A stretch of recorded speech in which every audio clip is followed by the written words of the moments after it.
Para personas inquietas, Capital Radio.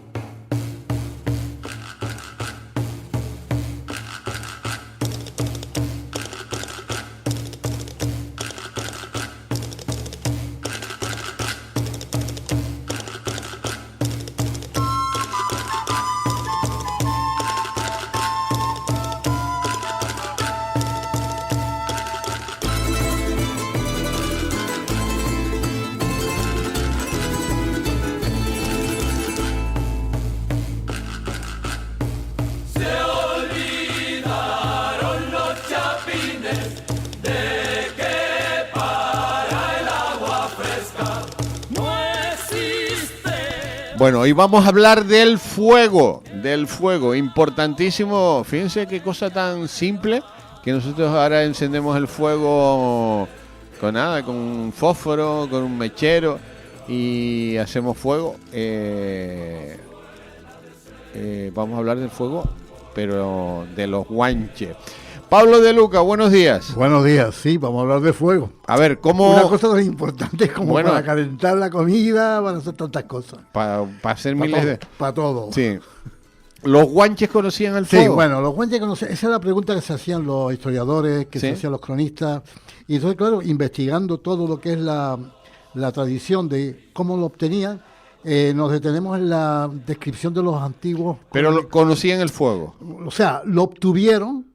¿Conocían el fuego? O sea, los guanches venían del continente, eso está claro. Y en el continente había fuego. Exactamente. Había fuego. En el continente, en sus contactos con las poblaciones, en este caso, con los romanos, que en el siglo I ya estaban en el continente, y los fenicios, que también conocían el fuego, por supuesto que lo conocían. Pero al llegar a las islas, como te dije, y a encontrar un paisaje absolutamente distinto, unas condiciones totalmente diferentes a las del continente, se tuvieron que ingeniárselas para producir fuego. Eso es lo que en realidad tiene de valor, cómo lo obtuvieron, ¿no? Podemos confirmar que el fuego, cuya palabra es en amasí timesi o timsi, fíjate bien esta palabra timsi, que está documentada en una toponimia, en este caso en la isla de Gran Canaria, la caldera de Temisas en Agüime, seguramente la has escuchado, caldera de Temisas en Agüime, que significa pues una caldera volcánica que producía, bueno, lógicamente la erupción era fuego, y le llamaban Temisa porque viene de la palabra Timsi, y esa es la palabra con que los guanches conocían, la palabra que usaban, ¿no?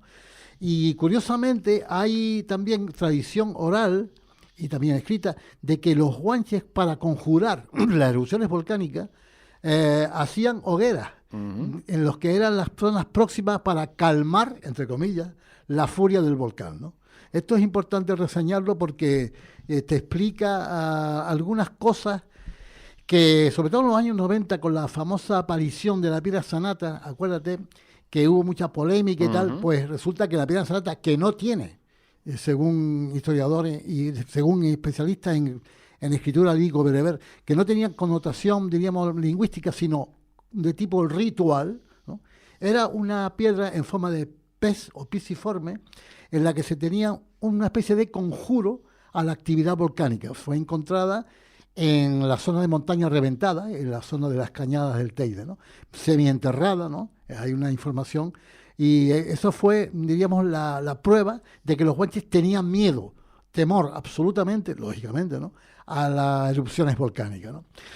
Bien, para la obtención del fuego hay dos métodos esenciales. Primero, por fricción y rotación rápida entre las dos manos de un palo, ¿no?, girado de una forma muy rápida, o como digo, madera dura, sobre un hoyuelo o hoyo en base de madera vegetal, ¿no?, hasta sacar humo y punto de fuego, o brasa o ascua, y después lo prendían en hierba seca, ¿no?, para poder mantenerlo, ¿no? ¿Eso qué requiere? Pues requiere bastante fuerza, primero fuerza, constancia y paciencia. No se podía hacer en 2 minutos. Era un proceso que duraba pues X tiempo, a lo mejor 10 minutos, 15 minutos, depende, ¿no? Y el otro método era el de frotamiento y desplazamiento, que es el que vamos a dar después como documento sonoro, el frotamiento rápido de un palo, en este caso corto, cilíndrico, sobre una base de madera, ¿no? Esta base de madera, que es del verode, que es una planta, ¿no?, que, bueno, el verode que hay que distinguir el vejeque, cuidado, el vejeque es el que está en los tejados, ¿no? Y el verode, que es cuyo nombre científico es la Kleinia neirophibia, que es un arbusto de tallo cilíndrico, ¿no? Y leñoso, claro, el leñoso tiene una dureza y servía perfectamente para obtener la base.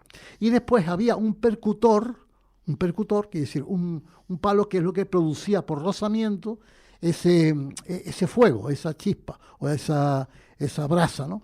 Y en ese caso utilizaban la planta de esparragón, que es el nombre vulgar, que es una planta arbustiva que tiene el nombre científico de Asparagus arborescensis, ¿no? Pues bien, con estos elementos, estos dos elementos, diríamos, materiales, los guanches obtenían el fuego. Vamos a escuchar ahora en un vídeo que se sacó el ruido característico, primero más lento y después más rápido, para obtener después la brasa o punto de fuego en el cual después lo ponían a la hierba seca para que se mantuviera.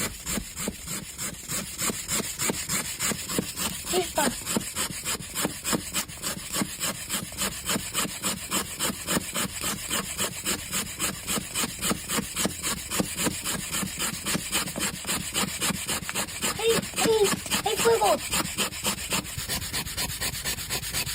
Aquí está más acelerado porque ya se está produciendo el punto de fuego o el ascua o la brasa con el cual van a prenderle la hierba seca para mantenerlo. Ya, bueno. Ese fuego producido ya, que es una llama, prendía, está soplando, ahora se ve que sopla, ¿no? Para obtener o sea que los guanches conocían el fuego. Y claro, lo obtenían. Lo conocían y lo obtenían. De ahí se valía el ingenio, ¿no? Para poder hacerlo, a través de plantas, ¿no? A través de soportes, en este caso, como el verode y el esparragón, ¿no?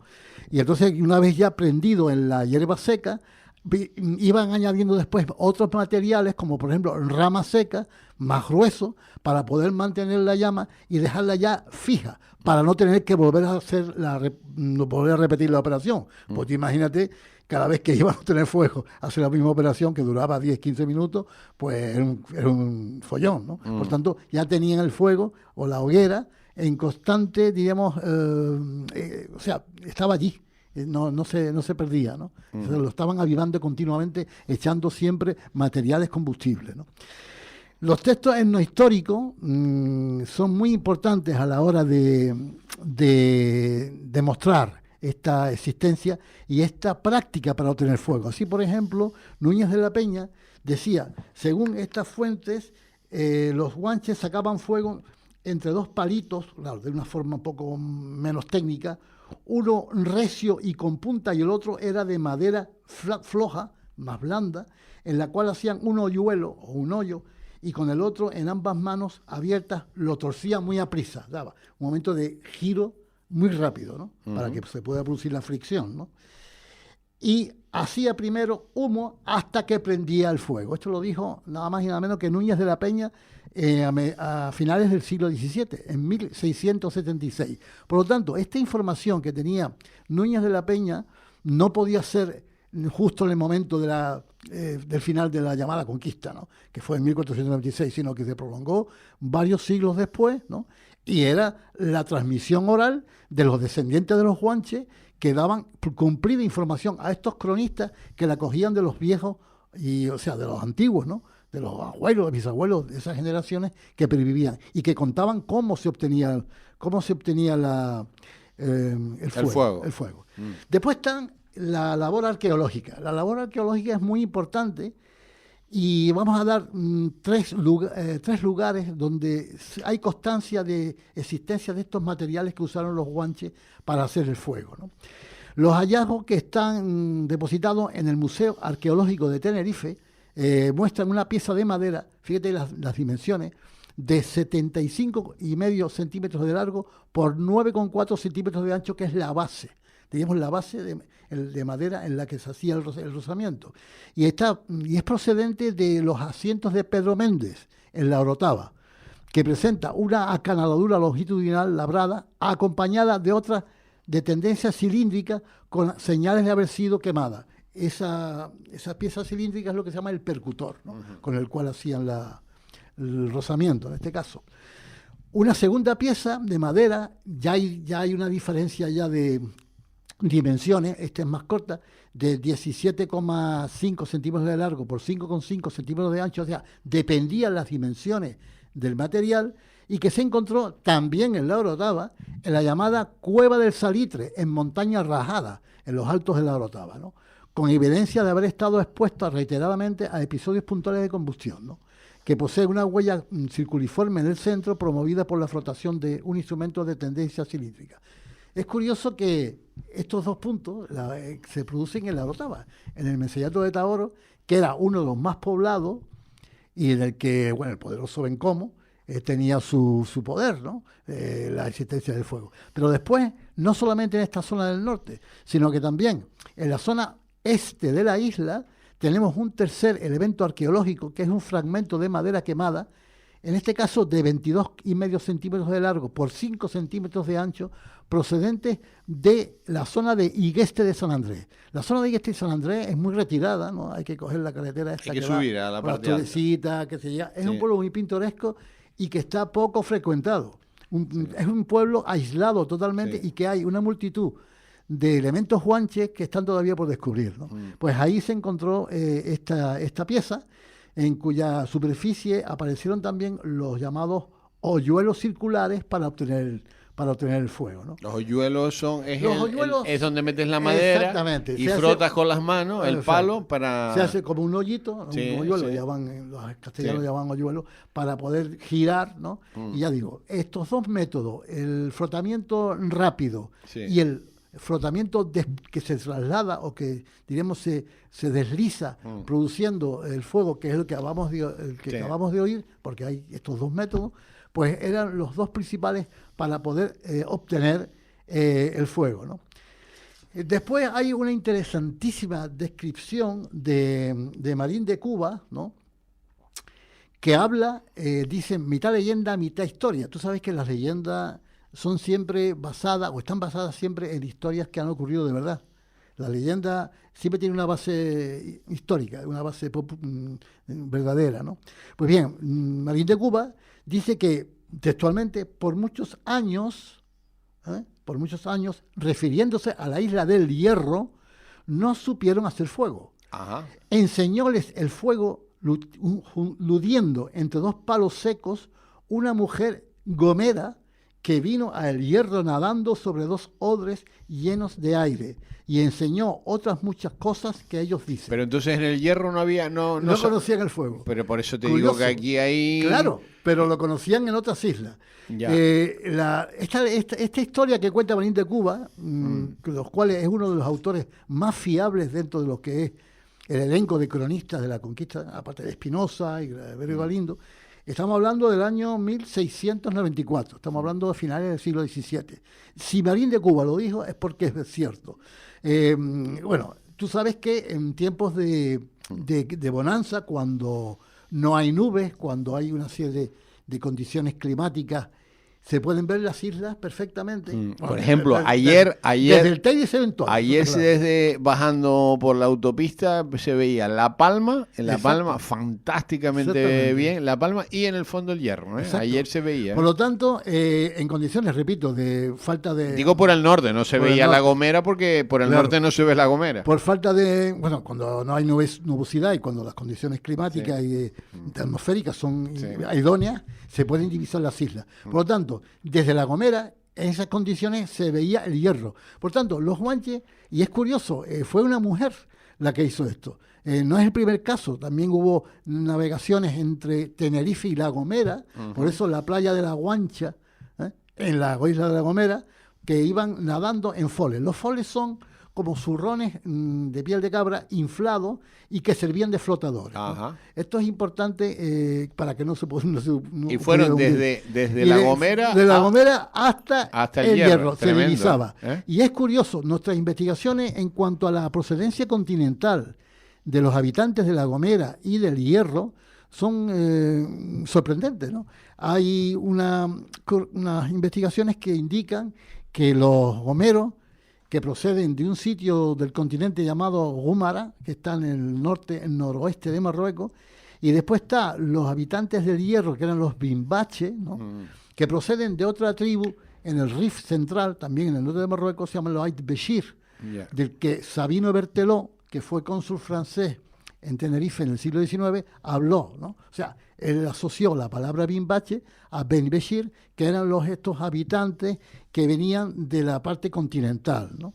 Entonces, claro, la información eran curiosamente primos hermanos. O sea, tenían una relación étnica muy próxima. Esto podía indicar el por qué esta mujer, Gomera, que sabía que había gente viviendo ya en el hierro, porque los guanches, al ver las islas tan próximas, o sea, la gente de Tenerife veía la isla de Gran Canaria, de la isla de Tenerife se veía La Gomera, se veía, como dices tú, La Palma, en fin, sabían que estaban habitadas por otra gente. Por tanto, la cuestión era echarle bolas, como dicen los venezolanos, y tirarte al mar a ver qué pasaba, ¿no?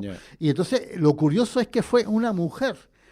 A lo mejor no es cierto que fue una mujer y fue un hombre, pero el caso es que esta información de Marín de Cuba que fue con unos flotadores es bastante fiable. Pero con esto demuestra que la navegación era claro, muy mala. En alta mar no existía. No. Existía, como dijimos anteriormente, y esto lo dijo. De costa, navegación de costa. De cabotaje. Lo dijo, ¿te acuerdas? Cuando en programas anteriores hablamos de esta navegación que hablaba Leonardo Torriani, el ingeniero italiano del final del siglo XVI, 1594, hablaba, no, 1592, hablaba de navegación entre islas, muy cerquita, entre la costa, pero con mucha seguridad de alcanzar la costa, ¿no?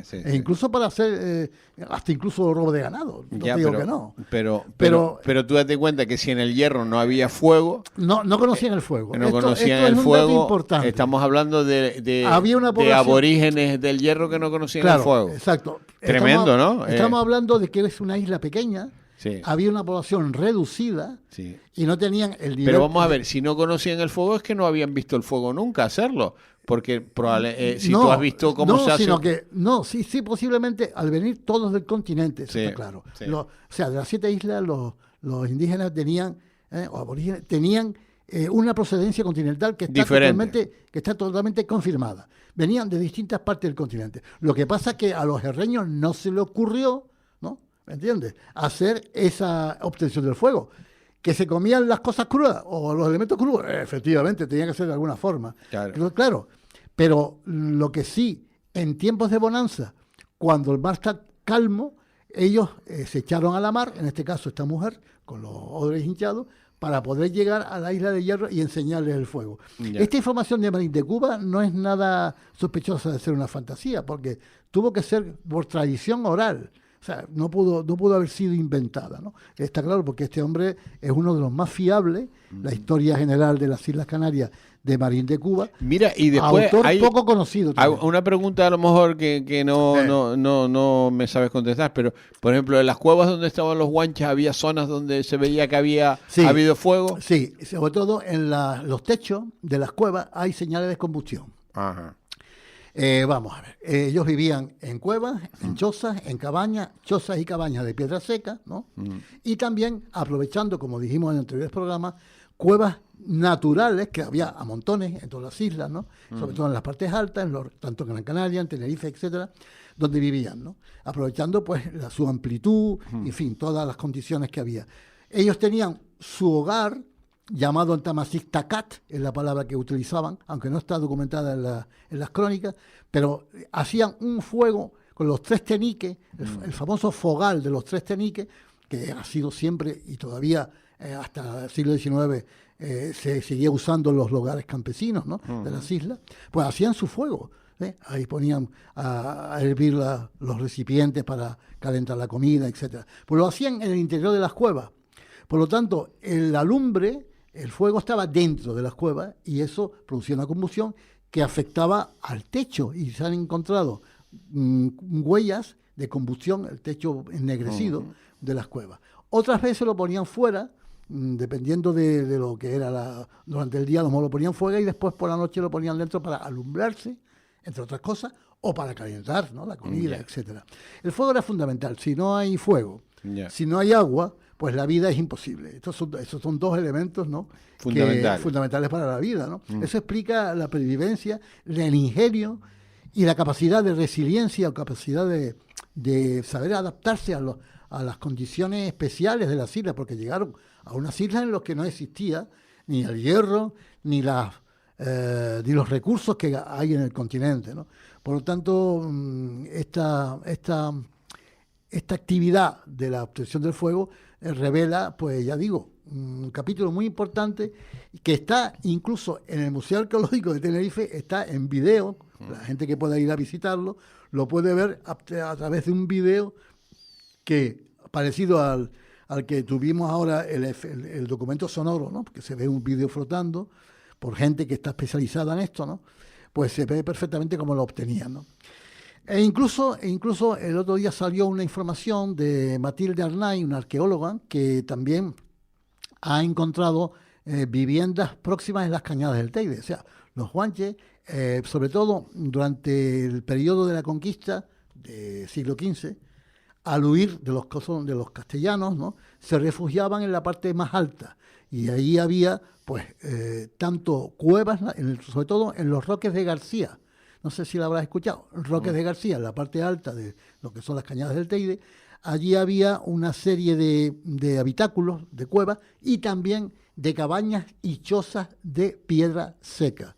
Pues ahí se refugiaban los guanches y hacían conjuros para protegerse del volcán. O sea, y hay una serie de elementos que nos narran y que nos indican que ahí permanecían, sobre todo en el cuidado del ganado, porque esta zona de las cañadas era un lugar común de pastoreo para todos los mencellatos. Es curioso. O sea, los mencellatos no tenían un lugar concreto porque había rencillas, esto hay que decirlo, porque claro, hay que decir las cosas como son.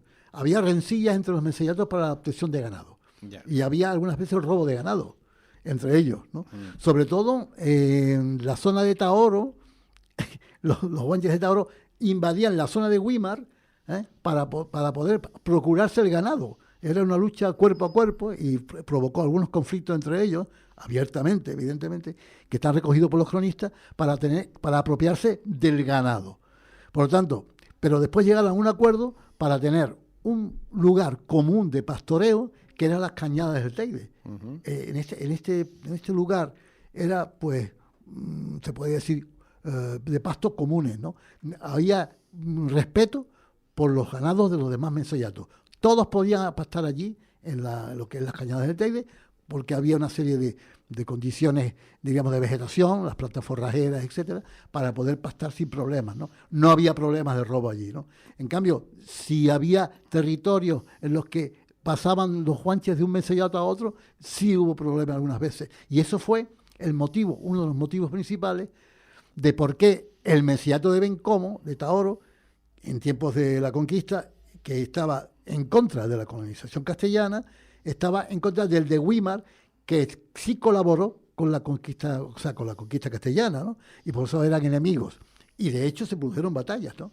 Se produjeron batallas por los robos de ganado. Yeah. Hay en la montaña de la Negrita. Me imagino que el ganado vino con los primeros pobladores, sí, vinieron ¿no? con los primeros pobladores. Porque aquí no había ganado de ningún de nada. Trajeron parejas de animales, cabras, ovejas, cochinos, también perros y tal. Y entonces, y después las semillas para poder plantar, el trigo, el famoso trigo morisco, ¿no? Que en fin, tuvieron que tener una serie de elementos para poder subsistir. Claro, porque aquí no había nada. Claro, esto lo tuvieron en cuenta los romanos a la hora de la deportatio, de la deportatio romana, que era un castigo que hicieron el imperio. No tenemos que ir, porque ya me dicen que se acabó. El imperio, cuando tenía que deportar a las tribus bereberes para llevarla a Canarias, porque se levantaron contra el imperio romano.